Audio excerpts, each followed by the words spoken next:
चांद लौट आया है, अब मैं उसे जाने नहीं दूंगा। तुम क्या इसके लौटने पे खुश हो रहे हो? सेठ को बुलाओ, इसको यहाँ से ले जाए। इस बैल को फ्री का खाना खाने की आदत है, तभी वापस आ गया है। अगले दिन सेठ फिर से चांद को ले जाने आता है। ये फिर से आ गया। नहीं नहीं, मैं नहीं जाऊंगा। हे भगवान, मालिक ऐसा क्यों कर रहे हैं? क्यों हमें अलग कर रहे हैं? सेठ चांद को फिर से ले जाने लगता है। इस बार वो उसे मारता नहीं है। घर पहुंच के उसे गौशाला में बांध देता है। उसे फिर से सूखी घास खिलाई जाती है। चांद को इस बार एक मोटी रस्सी से बांध दिया जाता है ताकि वो भाग न सके, पर फिर भी वो वहां से भागने के बारे में सोचना नहीं छोड़ता। इस बार भागूंगा तो चांदनी और अपने बच्चों को लेकर कहीं दूर जाऊंगा ताकि फिर से हमें कोई अलग ना कर सके। वहीं दूसरी ओर चांदनी चांद के बिना बहुत उदास थी। उसके लिए चांद के बिना रहना एक एक दिन मुश्किल हो रहा था। उसने खाना पीना छोड़ दिया था। ये देखकर राम जी और लक्ष्मी बहुत दुखी हो रहे थे। देखिए ना जी, हमारी लक्ष्मी को अचानक से क्या हो गया है? अच्छी भली थी, अचानक से इतनी बीमार कैसे हो गई? ये सब तुम्हारे कारण हुआ है। तुम्हारे साथ मैं भी इस पाप का भागीदार बन गया हूँ। हाँ? मेरे कारण? मैंने क्या किया? क्या तुम अंधी हो गई हो? तुम्हें दिखता नहीं है चांद और चांदनी का प्यार? वो दोनों एक दूसरे से कितना प्यार करते हैं। चांदनी का बच्चे का बाप भी चांद ही है। तभी चांद भाग भाग कर अपने परिवार के पास लौट आता है और हमने किसी के परिवार को तोड़ा है। इसका पाप तो हमें जरूर लगेगा। आप सही कह रहे हैं जी, मुझसे बहुत बड़ी भूल हो गई। पैसों के लालच में मैंने ये क्या कर दिया?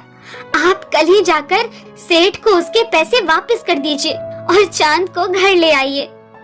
उधर चांद पूरी रात रस्सी को तोड़ने में लगा रहता है। आखिरकार उसकी मेहनत रंग लाई। वो उस मोटी रस्सी को तोड़ने में कामयाब हो ही जाता है और रात में वहां से भाग जाता है। रात के अंधेरे में वो रास्ता भटक जाता है और चलते चलते बहुत थक जाता है। ऊपर से भूख और प्यास से बहुत बुरा हाल था। फिर चांद को एक जगह हरी घास का खेत दिखता है। चांद उस खेत में घुस जाता है और घास खाने लगता है। तभी कुछ लोग उसे घेर लेते हैं और पकड़ के एक छोटी सी अंधेरी गौशाला में बांध देते हैं। यहाँ पहले से बहुत दुर्बल पड़े हुए डरे जानवर थे। राम जी अगले दिन सेठ के पास चांद को लेने के लिए पहुँचता है, पर सेठ से उसे पता चलता है कि चांद फिर से भाग गया। राम जी आके अपनी पत्नी को बताता है। दोनों चांद के लिए बहुत चिंतित होते हैं।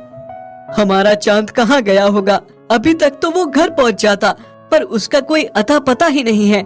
कहाँ गया होगा वो भूखा प्यासा? आप सही कह रहे हैं जी, पर आप चिंता मत करिए, सब ठीक हो जाएगा। वहीं दूसरी तरफ चांद का उस कैद में दम घुट रहा था। वो सोच रहा था भगवान ने उसकी कितनी बुरी किस्मत लिखी है और कितना और दुख देखना बाकी है। मुझे तो लग रहा है कि मैं अब मर जाऊंगा। नहीं नहीं, इतनी तकलीफ उठाने के बाद अब मैं हार नहीं मानूंगा। मुझे कुछ भी करके अपने बच्चों और चांदनी के पास पहुंचना है, बस।